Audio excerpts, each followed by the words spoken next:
송구영신 그리고 신년 예배들 잘 지내시고 이렇게 다시 주일 맞아서 여러분들 만나게 돼서 기쁘고 반갑습니다. 우리 인사합니다. 할렐루야 샬롬 하고 인사하죠. 할렐루야 샬롬 샬롬 샬롬 샬롬 샬롬 샬롬.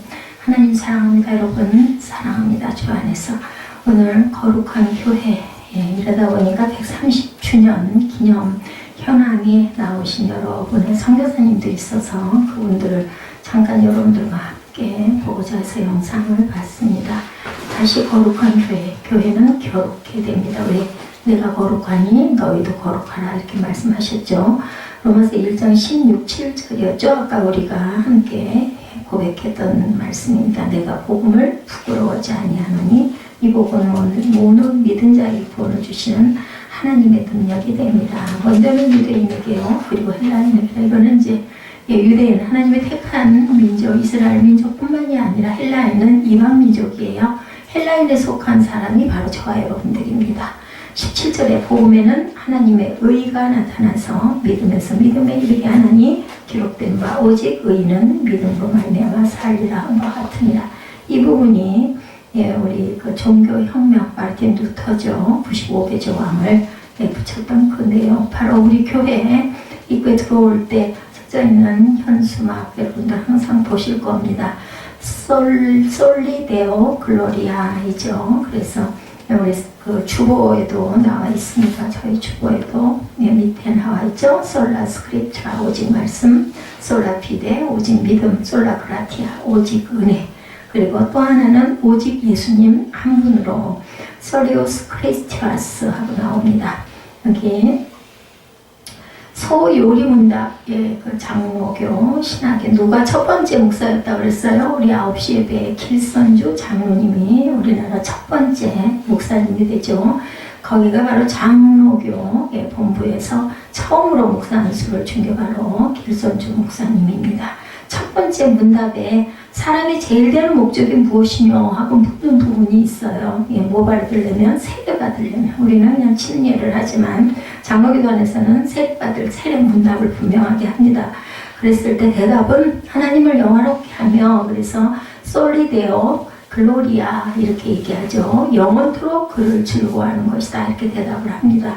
그래서 개혁 교회 신학이 솔라 올리라고 얘기합니다. 솔라 올리 오직 신학, 솔라 피데 오직 믿음, 오직 은혜, 오직 말씀, 오직 예수님 한 분으로. 우리가 2019년 시작하면서 우리 교회 모토가 무엇인데 왜 이렇게 되었는지는 알아야 되겠는데 제가 이 말씀을 잡고 정한 것이 아니라 예레미야 19장 말씀에 연결된 부분이어서 전 또다시 한번 느끼고 놀랍니다. 하나님이 참 성령께서 내가 너무나 그런 부분이 어둡고 모르니까 때마다 항상 보면 말씀이 탁 와서 꽂히게 해주시는 그런 은혜가 저희 교회에는 있습니다. 솔라라는 말 여러분들 혹시 아십니까? 모든 인간의 권위를 거부하는 신분주의 정신 오직입니다. 오직. 전통, 총회, 교회, 교단, 이런 회의 이런 거 아무 상관이 없어요. 최종 권위, 그것은 바로 솔라, 오직 한 분, 누구?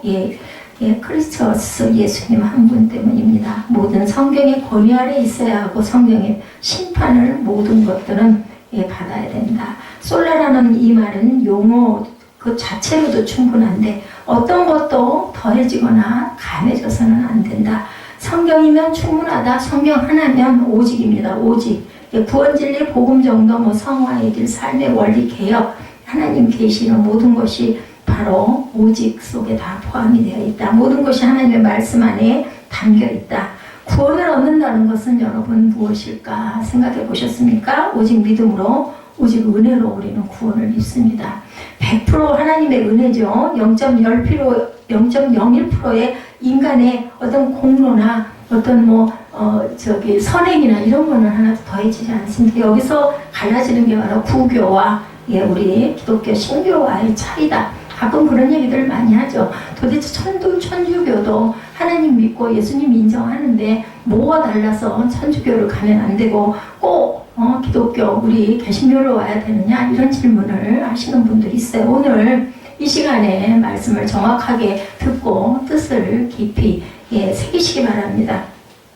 0.01%도 인간의 공로는 더해진 게 없습니다. 오직 은혜입니다. 0.01%의 무엇 때문에 구원은 절대로 가능치 않다. 불가능하다. 우리 구세주는 예수님 한 분입니다.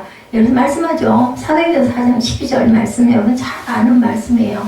다른 이로는 구원을 받을 수 없나니 천하 사람 중에 구원받을 만한 다른 이름을 우리에게 주신 일이 없음이라 하였더라. 사도행전 4장 12절 말씀 찾기 어려우신 분들은 이쪽에 보시면 되는 누군데 사도행전 4장 12절은 여백이 아마 짧아가지고 위에 그 개혁교회 신학 그 솔라 올리 이거 설명하느라고 아마 빠진 것 같습니다. 사도행전 4장 12절에 뭐라고요? 다른 이로서는 구원을 받을 수 없나니 천하 사람 중에 구원을 받을 만한 다른 이름을 우리에게 주신 일이 없다라고. 뭐 목사가 거짓말할 수는 있지만 성경은 여러분들이 믿고 따르는 말씀이니까 분명하게 증거합니다. 천하의 구원 얻을 만한 다른 이름을 우리에게 주신 일이 하나도 없다라는 거예요.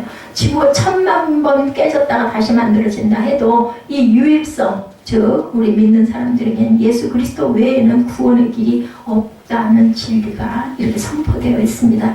마르틴 루터는 젊은 시절 법학도가 되고 싶었대요. 마르틴 루터가 누군지 알죠? 종교혁명을 일으킨 본인입니다.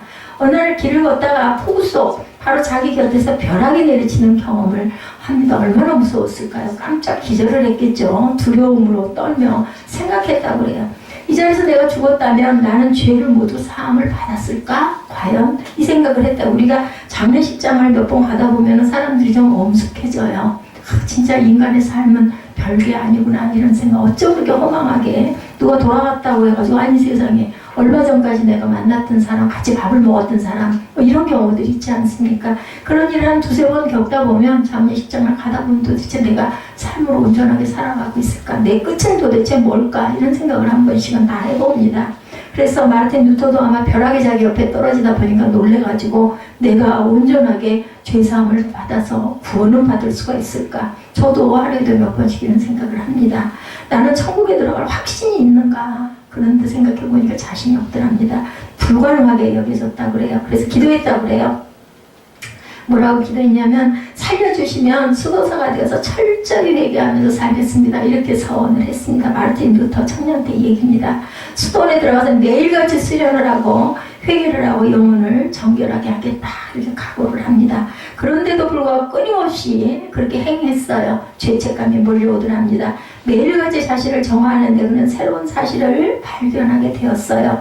회개의 스피드보다 죄를 짓는 스피드가 훨씬 빠르구나. 내가 회개를 하기는 하는데 했겠죠. 그 각오를 했고 너무너무 놀란 나머지 서원을 했고 소원에 들어가가지고 매일매일 기도를 했으니 얼마나 회개를 많이 했겠어요. 근데 본인이 깨달은 건 내가 회개하는 것보다 내가 죄를 짓는 것이 더 많구나 이런 생각을 했다라는 거죠. 그래서 회개의 양보다 죄의 양이 훨씬 더 많아서 결국은 자꾸 쌓여가는구나 이런 생각을 했다고 그래요.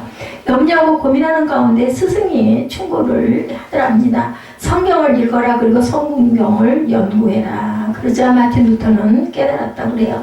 아, 구원 의롭게 되는 것은 인간의 노력이나 행위로 되는 것은 아니구나. 이때 비로소 이것을 깨달았대요. 하나님의 약속의 말씀을 믿음으로 가능해지는구나. 근데 거기서 하나 더 있죠. 믿음으로 뭐예요? 믿고 실천해야 됩니다. 근데 그 행했다라는 것으로 우리가 구원을 받을 수는 없고 믿음으로 구원을 받습니다. 하나님이 의롭다고 인정해 주실 때만이 우리가 의롭게 되는 것이구나. 의롭다 칭함이라고 그러죠. 그래서 오직 의롭게 되는 것은 믿음으로 말미암아 가능하고 오직 의는 믿음으로 말미암아 살리라. 이 성경 말씀이죠. 오늘 로마서 말씀입니다.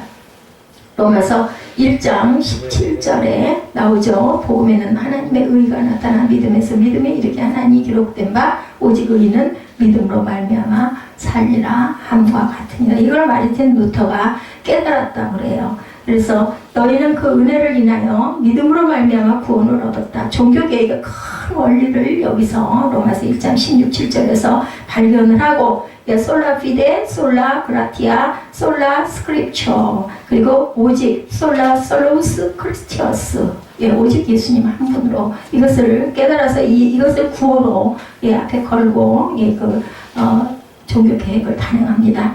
인간이 구원받는 길은 우리 주 예수 그리스도와 연합되는 길 외에 어떤 다른 길도 없다. 그래서 다른 이로서는 구원을 받을 수 없나니 천하의 사람 중에 구원받을 만한 다른 이름을 우리에게 주신 일이 없음이라 하였더라. 자, 건강한 우리나라에서 신뢰받는 종교가 무엇일까? 여러분들 한번 생각해 보십시오. 물어보면 교회보다는 그 천주교, 캐톨릭 교회가 더 신뢰를 받는 것으로 나타난다고 그래요. 뭔가 더 경건하고, 더 거룩하고, 그리고 더 조용하고, 그죠? 의식도 아주 엄숙하잖아요. 저도 그 천주교를 몇 번 가봤습니다. 한때, 청년 때 갈등이 들어가지고, 좀 조용하게, 거룩하게 예배드릴 수 없을까 이런 생각이 들었어요. 너무 개신교는 시끄럽고 막 그냥 복잡스럽고 이런 부분들이 좀 마음에 어떤 그런 부분들이 의문이 일어나가지고 가가지고 몇 번 참석을 했는데 도무지 집중을 할 수가 없더라고요. 뭐 일어났다 앉았다는 그렇게 많은지, 그리고 뭐 기도도 계속 기도문을 읽어야 되고 막 이런 것들이 너무나 제가 알고 있는, 제가 느끼고 있었던 그러한 하나님을 향한 마음과 너무 달라가지고 몇 번 다니다 말았습니다. 전 세계를 돌아보면 전 세계를 이끌어가는 제1류 국가들, 신뢰받는 국가들은 전부 다 개신교 국가들인 것으로 우리가 뭐 보면 주변에 그쵸? 뭐 미국이 어떻게 발견됐다고요? 청교도들이 예배드리려고 찾는 곳이 인도양을 간다고 가다가 미지의 어떤 섬을 발견했는데 그곳이 바로 지금의 미국이 된 거죠. 여러분들 추수감사절의 유래는 아실 거고요. 독일, 영국 모두 다 개신교 국가들, 그리고 카톨릭 국가들, 나머지 여타의 교를 가진 국가들이 전 세계에 번져 있습니다. 여기에 대해서 많은 논문들이 나오고 있는데 개혁교회 신학은 솔라의 신학, 오직의 신학입니다. 로마 카톨릭의 신학은 그러나 신학입니다. 무엇으로? 행함으로 구원을 받는다. 믿음으로 구원받는 건 맞다. 그러나 행함이 더해져야 하고 있습니다. 그래야 온전한 구원을 받게 된다. 그래서 선행들을 많이 합니다. 선행들 하는 거 굉장히 좋죠. 예수님의 이름으로. 근데 그것으로 구원을 받을 수 있는 것은 아닙니다. 선행을 아무리 많이 해도 예수를 믿음에 어떤 구원의 확신이 없으면은 그것은 구원을 온전하게 받지 못한다. 그래서 개신교에서는 그런 얘기합니다. 천주교 다니다 아이고 반쪽만 발을 걸쳤군. 그것을 온전히 깨달아야 되는데 이런 이야기들을 많이 합니다. 저는 조심스러워서 그런 이야기는 하지 않습니다. 뭐 개신교 성도라고 해서 다 구원받는 것도 아니고, 그리고 제가 생각하기에는 카톨릭을 다닌다고 해서 다 구원을 못 받는 것도 아닐 것 같다라는 저는 그런 마음이 들어서 감히 이야기하지 않습니다. 나도 어쩔지 모르는데요. 그죠?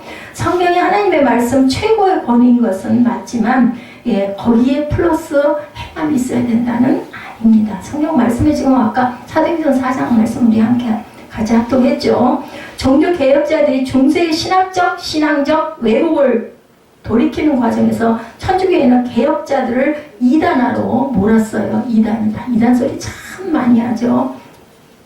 개혁교회는 교황을 적그리스도다 이렇게 공격을 했어요. 왜냐하면 교황권은 돈을 받고 면죄부에 그저 죄를 사해주는 그러한 장사를 했기 때문에 종교혁명이 일어난 거예요. 사실은 지금은 서로의 신앙을 이해하고 수정하고 보완해서 그런 말들을 조심스러워서 하지는 않습니다. 그런데 원래는 그렇게 서로를 공격을 했다. 이단화 그리고 적그리스도 이렇게 공격을 했습니다.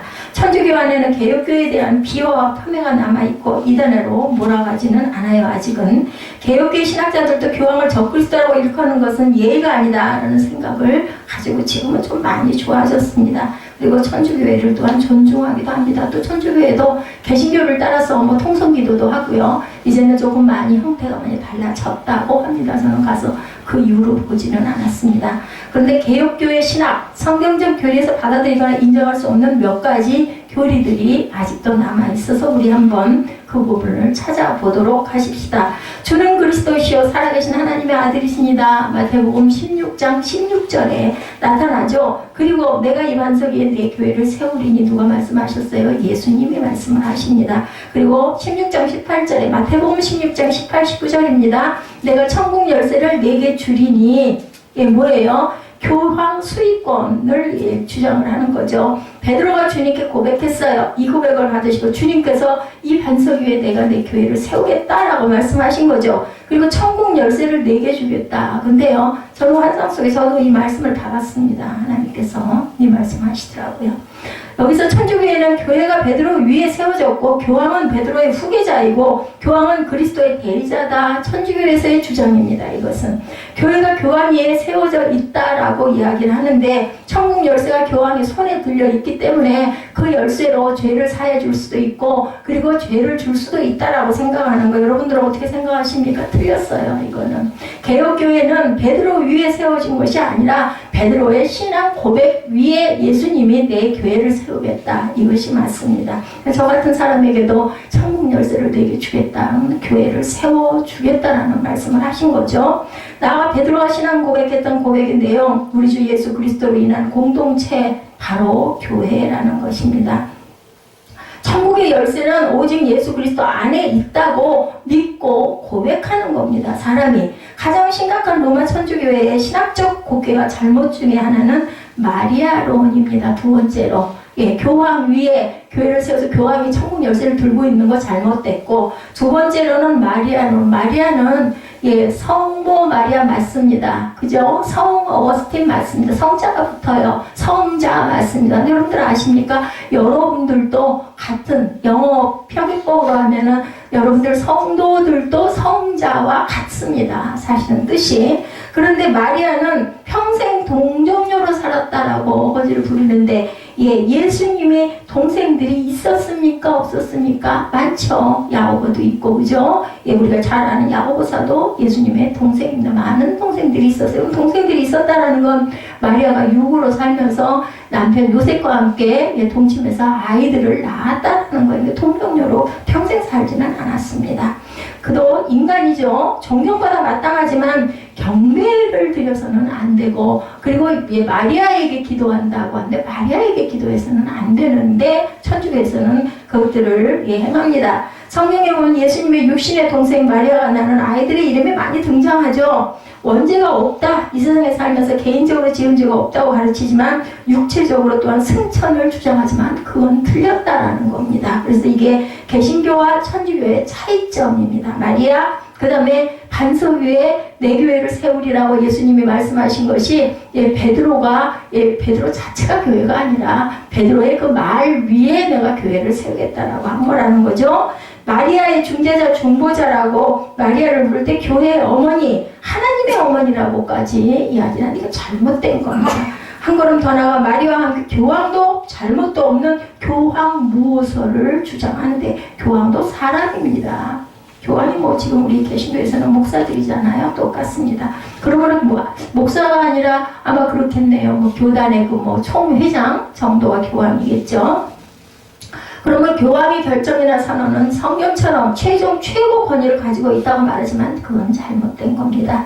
개혁교회의 모든 성도들은 하나님께 직접 나아가 예배하죠. 여러분들 지금 예배하시잖아요. 하나님께 기도합니다. 자신의 죄를 고백합니다. 그리고 성령의 내적인 확신을 통해서 의롭다 일컬음을 받고 죄사함을 받습니다. 뭐라고요? 만인 제사장 설. 그죠? 여러분들 모두가 저와 똑같은 만인 제사장입니다. 베드로전서 2장 9절에 너희는 왕같은 제사장이요 했어요. 그죠? 로마 천주교회는 성직자가 죄를 용서할 수 있는 권위가 있다 이렇게 가르칩니다. 아니죠.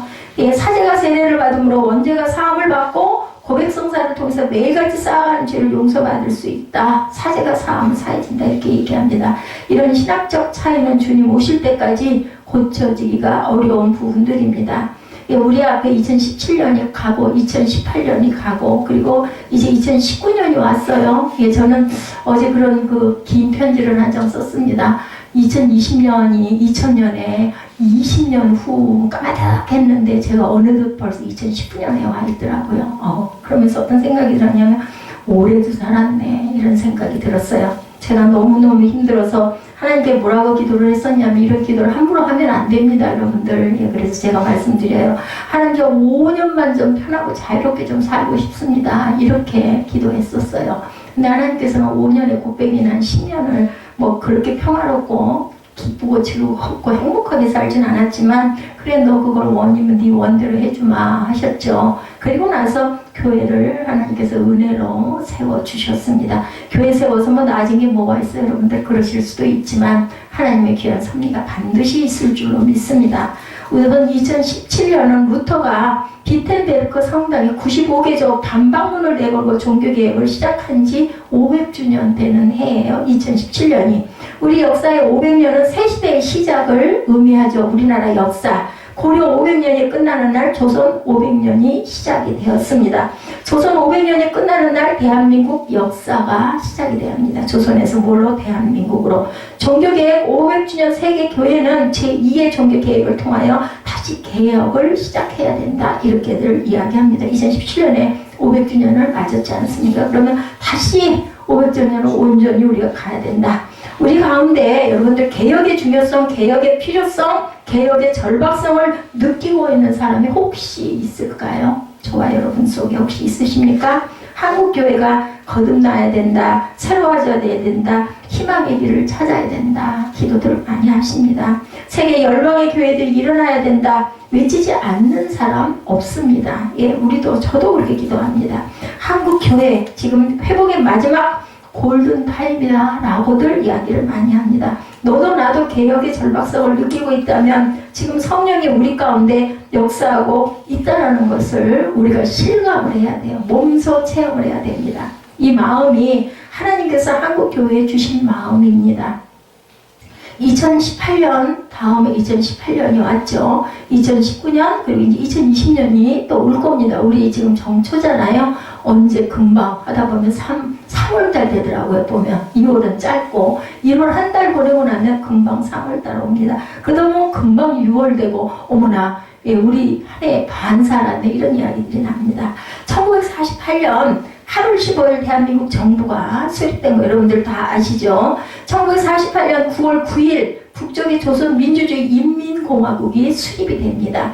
2018년은 분단이 고착화된 지 꼭 70주년이 되는 해였기 때문에 많은 주의 종들이 바벨론 포로에서 이스라엘을 나라로 돌아가게 해주시고 성전 재건을 하게 해주신 하나님, 우리 대한민국도 남북이 통일되게 해주옵소서 하고 목소리가 높았고 2017년 이전부터 어느샌가부터 저도 모르게 저는 뭐 어디서 듣거나 어디서 봐서 나라와 민족을 위해서 기도해야겠구나 이런 마음이 들지는 않습니다. 그런 부분은 어두워요. 근데 그냥 하나님이 자연스럽게 주시는 마음들이 보면 그 기도를 하고 있더라고요. 아유, 내가 교단 그 지방에를 너무 빠져가지고 올해부터는 좀 지방에 열심히 좀 나가야 되겠다. 몸이 아무리 불편해도 했더니 어느 그 달에 지방에 나가봤더니 그 지방의 회장 목사님이 모이기에 힘씁시다 하고 나와서 말씀을 하셔서 제가 마음속으로 성령이 오죽이나 내가 게으르니까 이런 마음을 주셨구나 이런 생각이 들었어요. 1919년 3월 1일 운동, 그 3.1운동 직후에 4월 13일 조국의 광복을 위해서 상하이의 대한민국 임시정부가 수립이 됐습니다. 그리고 하나님의 은혜로 조국 해방이 됐죠. 여러분들 아시죠? 해방의 꿈이 깨기도 전에 38선이 그어집니다. 남쪽엔 미국 정부가 북쪽엔 소련의 통치가 시작이 됐어요. 그러다가 1948년 8월 15일 광복 3년 후 이승만을 대통령으로 하는 대한민국 정부가 시작이 됩니다. 그랬는데 1948년 9월 9일 북쪽에서는 김일성을 수상으로 하는 공산 정권이 또한 출범을 했죠. 바로 70년 바벨론 포로에서 통일 대한민국으로 하나님께서 세계 유일의 분단 국가로 이 백성을 그냥 버려두시겠습니까? 예요. 버려두시지 않을 겁니다. 목 놓아 울고 기도해야 될 시간을 우리는 맞이하고 있는 거예요. 지금. 그죠? 2017년 종교개혁 500주년, 2018년 대한민국 조선민주주의 인민공화국 수립, 분단 고착 70주년입니다. 2019년은 또 다른 역사적 기념비적 시간이 분명히 찾아왔고 우리는 그것을 따라 기도하면서 가야 되겠죠. 5000년 우리 민족사상 가장 암울했던 밤을 보내던 일제강점기 파고다 공원에서 독립선언문을 낭독하고 이 도시 저 도시 이 골목 저 골목에서 대한민국 만세를 외쳐 부른 지 꼭 100년이 되는 해가 2019년 올해입니다. 올해. 여러분들 기억하시기 바랍니다. 이 당시 이 땅의 그리스도인은 딸랑이라는 소리 많이 하지. 1.3% 20만 명이었어요. 20만 명. 여의도 신봉교회 성도가 80만 100만이라고 그러네요. 그럼 한 5배 정도 된다는 거예요. 교회 하나의 성도 수가 그때 그죠? 그때 20만이었던 100주년 전에 20만이었던 그 숫자에 지금 한 교회가 차지하고 있는 성도가 4-5배 정도 된다는 거예요. 그래서 33인의 대표 가운데 그리스도인이 약 절반에 해당하는 16명이었다라는 거 여러분들 아시죠? 당시 300만 성도, 천도교는 15명, 불교 2명, 천주교 성도는 1명도 참여하지를 못했다고 그래서 300만 명이 성도들이 참여했다고 그러네요. 대한민국 만세 외칠 때. 3.1운동은 우리 민족과 세계 약소국가들의 희망의 빛이 되었어요. 3.1운동으로 인해서 우리나라가 엄청나게 해외에 많이 알려졌죠. 누구를 통해서 아까 선교사님들 여러분들에게 보여드린 부분이 그 선교사님들의 눈물과 피와 땀이 그리고 정성이 우리나라를 많은 해외에 많은 유엔에 어느 곳에 이런저런 곳에 많이 알리게 됩니다. 김이념 독립만세운동 꼭 100주년이 우리 앞에 이제 다가옵니다. 이처럼 우리 민족사 세계 기독사의 기념적 시간을 우리가 지금 맞고 있고 개혁하는 교회 민족의 희망으로 일어서야 할 때 다시 일어서야 할 때를 우리 모든 교회들이 맞이하고 있습니다. 그 중에 하나가 새생명 세립교회죠. 우리 민족은 하나님께 복받은 백성들이에요. 그리고 저와 여러분들에는 누가 뭐라 할 것도 없이 선택을 받고 복받았습니다. 지금은 못 느끼시지만 아까 말씀드렸죠? 예, 우리 먹는 음식 눈에 많이 보이고 음식 안 먹으면 죽어요. 그죠? 예, 일주일 굶으면 사흘 굶어 도둑질 안 할 사람이 없고 일주일 굶으면 물도 안 먹고 굶으면 죽기 시작을 합니다. 사흘 만에 죽는 사람도 있겠죠. 여러분들 공기 몇 분이면 죽는다고요? 3, 4분 숨을 멈추면 그 상태가 계속되면 죽습니다. 공기 눈에 보이지 않아요. 보이지 않는 것이 때로는 엄청난 귀한 것이라는 것을 우리가 알아야 된다. 복음을 전해준 초기 선교사님들은 한결같이 고난받은 이 백성의 친구가 되어주었죠. 아까 보셨죠 여러분들? 특별히 1903년 원산 대부흥, 1907년 잘 아시는 평양 대부흥 이후 선교사님들은 오늘 복음을 전하고 내일 죽을 사람들처럼 삼천리 방방곡곡을 미친듯이 헤매고 다니면서 복음을 전했습니다. 한국말에 능통했던 전킨 선교사님의 설교를 듣기 위해서 끊임없이 부흥회가 요청이 되었고 몇 년 동안 스케줄이 꽉 찼다고 그래요. 너무 지친 몸으로 그는 병을 얻습니다. 동료 선교사님들은 당신은 다음 마을로 와서 복음을 전할 것이 아니라 병원으로 가야 합니다. 그랬을 때도 그 선교사님은 하나님 앞에서 한 이 약속을 어길 수가 없습니다. 그리고 그 몸을 이끌고 다음 그 설교할 곳으로 찾아갔다고 그래요. 다음 마을로 달려가서 천막친 추운 겨울 복음을 전하다가 폐렴으로 쓰러져 죽습니다. 그거 현명한 방법 아니죠. 여러분들이 만약에 가족이었다라면 아마 절대로 말렸을 거예요. 근데 폐렴으로 결국은 쓰러져 죽었어요. 클렉 시릴로스 선교사님은 복음을 전하느라 어린 자녀를 제대로 돌보지 못해서 어린 아이들을 먼저 하나님 곁으로 보내죠. 게일 선교사님은 아내의 죽음을 슬퍼할 겨를도 없이 땅에 묻고 잔디가 마르기도 전에 다음 마을로 복음을 전하러 갔습니다. 의료 선교사 윌리엄 홀은 젊은 나이에 죽었죠. 아까 여러분 보셨죠. 그의 아내 29살 로데타 홀 사모님은 전복이 어린 아이와 함께 본국에 돌아가 다시 선교사로 파송을 받아서 한국에 왔습니다. 그리고 의료시설이 없어 죽어가던 여성들을 위해서 최초의 여성병원을 세우고 여성들에게 복음을 전했다고 해요. 양화진에 여러분들 가보셨죠? 지난번에 루비 캐트릭 24살 처녀의 몸으로 이 땅에 왔습니다. 단 8개월 복음을 전하고 순교합니다. 그의 묘비에는 이렇게 새겨져 있죠. 내게 1000번의 생명이 있다면 그 생명을 나는 한국인을 위해 바치고 싶다. 이렇게 묘비에 써 있다고 합니다. 한국인보다 한국을 더 사랑했던 선교사님들, 피 흘리며 독립운동하다 우리 갇히고 매 맞아 죽었던 헐버트 선교사님, 그 묘비에는 이렇게 새겨져 있습니다. 나는 웨스트민스터 사원에 묻히는 것보다 한국 땅에 묻히기를 원하느라. 웨스트민스터 그 사원에 묻히면요 굉장한 나라를 위한 영웅들이 묻히는 곳이라고 합니다. 그런데 나는 한국 땅에 묻히기를 원한다. 이것이 그들의 진정한 소원이었다는 거죠. 피선교지의 친구가 되어주고 함께 피 흘려주고 매 맞아주고 감옥에 들어갔고 그들은 그렇게 죽어갔습니다.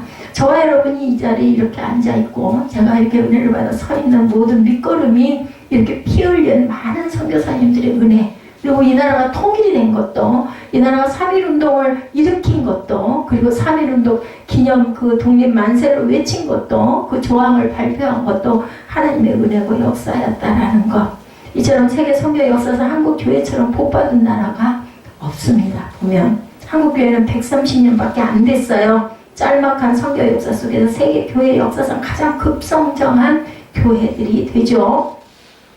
이 땅에 많은 종교들 가운데 가장 영향력 있는 종교가 되었습니다. 세계 수많은 교회들 가운데 전 세계 선교사를 가장 많이 보내는 교회가 되었어요. 우리나라에 있는 5대인가요? 교회들 5개인가 6개 교회가 세계적으로 1, 2, 3, 4, 5위를 꼽을 만큼 대형 교회들이 세워져 있습니다. 100년 전에 영국 교회는 여러분들이 교회 그보다 훨씬 더 어마어마한 부흥을 경험하고 있었다고 그래요. 100년이 지난 지금 영국 교회는 박물관이 되어버렸죠. 저와 여러분의 교회도 세워지지 않으면 교만하고 하나님 잃어버리면 복음을 떠나고 다시 저와 여러분의 교회도 박물관으로 전락을 할 수도 있을 거라는 것도 우리는 염두에 둬야 합니다. 항상 긴장해야 됩니다. 어쩌면 또 다른 대륙으로 촛대로 옮겨가실지도 모릅니다. 하나님께서는 순종하는 자를 쓰세요. 그랬다가 우리에게 선택권을 주셨잖아요. 그거 받아들이지 않고 거부하면 촛대를 옮기신다고 그러죠. 그의 말이 예언이 되었을까? 불행하게도 가장 빨리 성장했다가 가장 빨리 무너지는 교회가 되었다라고 합니다. 세계를 마냥 부르게 하던 한국교회는 이 땅 모든 백성들의 안팎으로의 걱정, 염려거리가 되는 그러한 교회들도 있습니다. 한국교회가 위기라고 하는 말은 너무 많이 들어서 이제는 그냥 타성처럼 들리죠. 그나마 한국에서 가장 건강하게 가장 큰 교단으로 자리 잡고 잘 성장해온 교단마저 한 해에 23,000명의 교인들이 줄어들고 있다고 해요. 100명 모이는 교회가 230개가 문을 닫았다고 합니다. 엔타이저의 한국교회 비판은 더욱 가속이 됩니다. 이단들의 공격은 또한 더욱 그 바람에 악랄해지겠죠. 타종교회의 교묘하고 음흉한 계획들이 고개를 듭니다. 작금의 위기는 교회만의 위기는 아니죠. 그래서 많은 좋지 않은 사단의 역사들이 일어납니다. 포스트 모더니즘, 종교 다원주의, 모든 지역, 모든 영역에서의 위기 이름하여 전방위적인 위기를 맞습니다. 전 세계 정치는 또한 방황하고 있습니다. 그와 함께 경제는 도탄에 빠져가고 전 세계 보호 무역 시대에 있으며 국가적 민족적 이기주의가 팽배되고 있고 국제 외교는 혼란을 겪고 있고 전 세계 군사 국방은 흔들리고 있습니다. 어쩌면 우리 시대의 제3차 세계대전을 볼지도 모른다라는 진단들도 있습니다. 지진과 홍수는 5대 양육 대주에서 기승을 부리죠. 자연재해는 날로 더해갑니다. 여러분들 뉴스로 SNS로 많이 보죠. 정신사는 더욱더 혼란에 빠져서 신사사 시대 각자 자기 속에는 옳은 대로 말합니다. 각자 자기 속에는 옳은 대로 행동합니다. 속에는 옳은 대로 판단합니다. 언제가 그랬어요? 구약에 무슨 시대? 암흑시대, 왕이 없던 시대, 사사시대, 그때 그랬어요. 그럴 때마다 하나님께서는 사사를 세우셔서 외치게 하죠. 아무도 안 듣습니다. 아무리 외쳐도 결국은 그 사사들을 다 때려 죽이죠. 돌로 쳐서 죽이고, 십자가에 매달아 죽이고, 톱으로 켜서 죽이고, 이 사람은 톱 켜서 죽음을 받습니다. 내 편이 진리고 내게 유익한 것이 언제나 진리인 시대를 저와 여러분은 지금 살아가고 있다는 것을 알아야 되죠. 이 모든 위기를 돌파하고 극복하고 일어설 힘은 과연 어디에서 나오는 걸까요? 한 의사가 그런 고백을 했다고 그래요. 아마 신앙인 의사였을 거예요. 아무리 큰 병을 안고 왔다 할지라도 희망이 있습니다. 수술해 봅시다, 치료해 봅시다 했을 때는 정말 다행스럽다는 생각이 든다고 그래요. 근데 희망이 없습니다. 장례 준비를 해야 되겠습니다. 가족에게 연락하십시오. 이런 얘기를 할 때는 정말 어떻게 이걸 말을 전해야 될지 마음이 너무나 무겁고 아프다고 합니다. 그럴 때마다 나는 내가 왜 의사가 되었을까 이런 한탄을 했다고 그래요.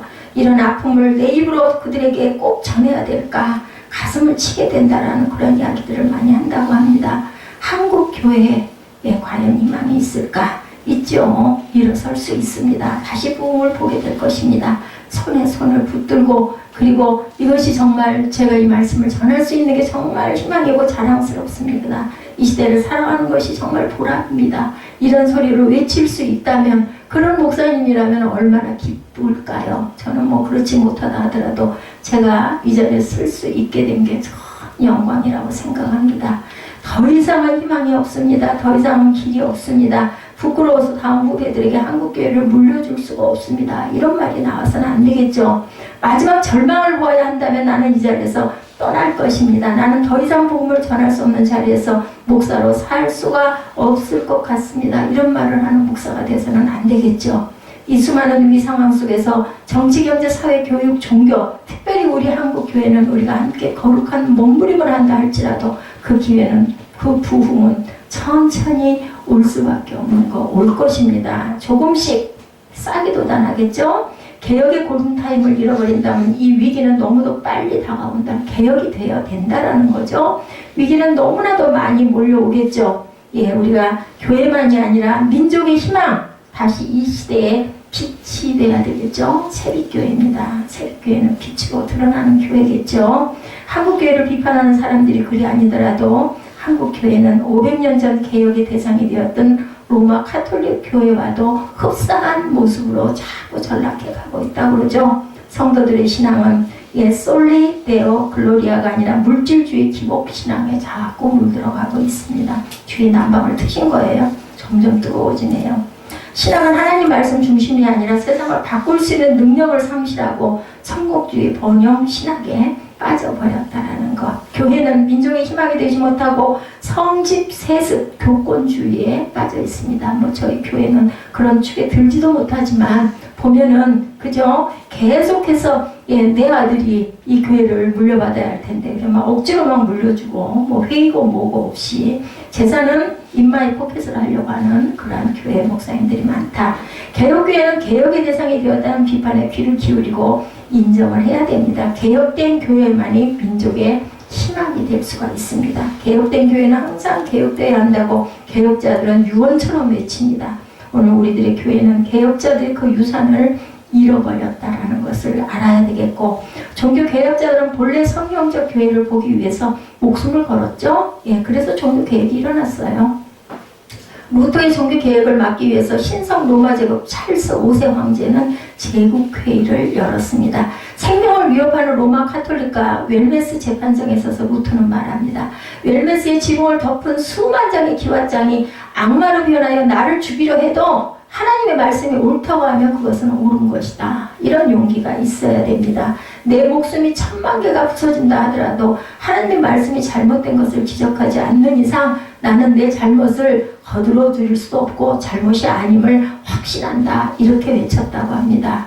우리 새빛교회 자랑스러운 교회예요. 뭐 성도가 몇 명이든 그죠? 자고 있는 사무실 사무엘까지도 자랑스러운 하나님의 자녀입니다. 나름 또 그죠? 사람이 다 잘할 수는 없어요. 못하는 부분도 있지만 또 힘을 주는 부분도 있습니다. 밤중에 반주기가 작동을 안 해가지고 혼자 아무리 애를 써도 안 돼. 눈앞이 캄캄하더라고요. 내일 예배 어떻게 드려? 큰일 나네. 몇 시간 후에 예배 드려야 할 텐데 새벽 2시에 가서 아이를 깨워가지고 그래도 투덜거리지 않고 나와가지고 만져가지고 오늘 여러분들 찬양하셨죠? 반주기가 이제 10년이 되다 보니까 오작동이 일어나고 아예 작동을 안 하고 누르니까 계속 덜그럭덜그럭 하는데 겁이 나가지고 어떻게 할 수도 없고 뭐 사람도 없고 아니 아침에 그날 일을 치면 어떡하겠어요. 우왕좌왕 하겠죠.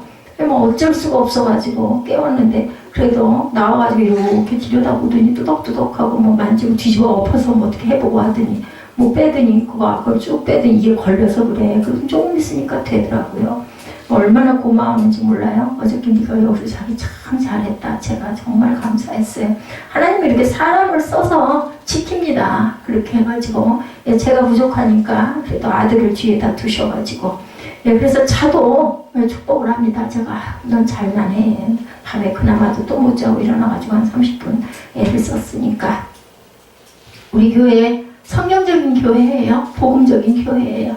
감당하고 있는 거 아무것도 없지만 여러분들 너희 두세 사람 내가 모인 곳에 내가 함께 하겠다 말씀하셨고 한 영혼이 천하보다 귀하다 하셨으니 여러분은 수천의 영혼이 여기 모여있는 것이다. 저는 늘 그렇게 생각하면서 여러분들에게 전합니다. 우리 개신교의 역사, 교회 부흥 그리고 선교사님들의 이야기를 예배 첫날 우리 2019년 첫 주일 예배로 저와 여러분이 함께 나누게 된 것을 저는 감사하게 생각합니다. 들으면 잊어버리시겠지만 그렇구나 그렇구나 그러게 일단 한번 듣고 깨닫기만 해도 저는 그게 은혜입니다. 성령의 교회에서 벗어난 교회가 되어서는 안 되겠죠. 본래 교회 진리의 맥을 이어가는 복음의 피를 이어가는 주님의 심장을 이어가는 교회를 새롭게 출범시킨 것이 바로 종교개혁이라는 것을 아시기 바랍니다. 종교개혁은 초대교회의 맥을 이은 교회예요. 그래서 루터와 칼빈 종교개혁자들은 중세 어둠의 위기를 개혁과 희망으로 바꿔서 이루어냈습니다.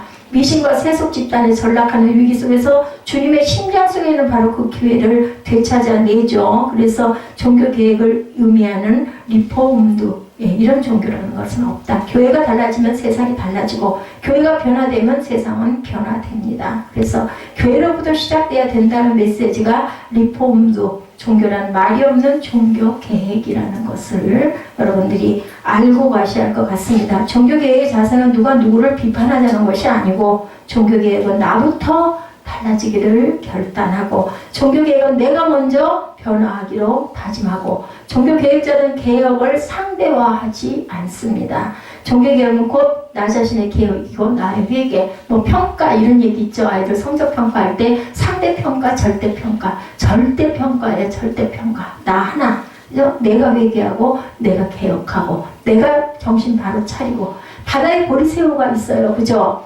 허물을 벗어야 살 수 있는 바다에 보리새우라는 놈이 있는데 허물을 많이 벗어야 보리새우는 살 수가 있다고 합니다. 어릴 때는 허물이 부드러워서 쉽게 허물을 벗을 수가 있었는데 점점 시간이 지나면서 허물이 딱딱해져가고 벗는 그 시간이 점점 길어집니다. 잘 안 벗어지니까. 그러다가 허물이 딱딱해져서 더 이상 허물을 벗지 못하면 허물에 갇혀서 보리새우는 죽고 만다고 합니다. 교회가 허물을 벗을 수 있으면 개혁할 수 있으면 개혁의 길이 있으면 희망이 있다라는 것. 근데 딱딱해진 허물 속에 갇혀서 나오지 못하면 죽는다는 것. 여러분들 변하지 않으면 죽습니다. 개혁하면 민족의 희망, 누가 뭐라 할지라도 교회는 세상의 희망이고 등불입니다. 한국교회에 사명이 있어요. 여러분들도 아마 아실 겁니다.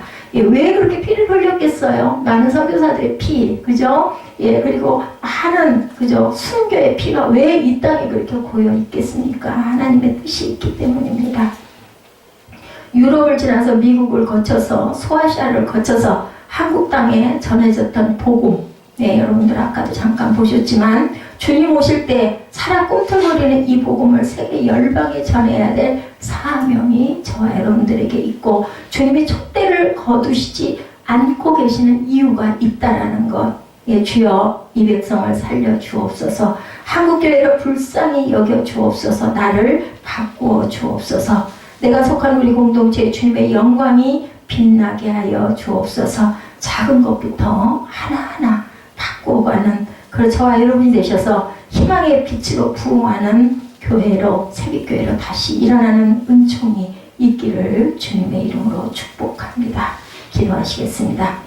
하나님 감사합니다. 아버지, 이 나라의 부흥의 역사, 아버지 하나님 주님 마르틴 루터의 종교개혁을 통해서 이 땅에 들어왔던 아버지 신앙 그리고 많은 선교사님들의 피를 저희들 한번 돌이켜봅니다. 오직 말씀으로 오직 믿음으로 아버지 저희들 주님 오직 은혜로 살아가는 하나님의 귀한 자녀들 오직 예수가 다라는 것을 깨달아 아는 하나님의 귀한 자녀들 다 되게 하여 주옵소서. 감사드리옵고 예수 그리스도 이름 받들어 축복하며 기도드렸사옵나이다. 아멘. 우리 결단 찬양하시고 축도로 예배를 마치도록 하겠습니다.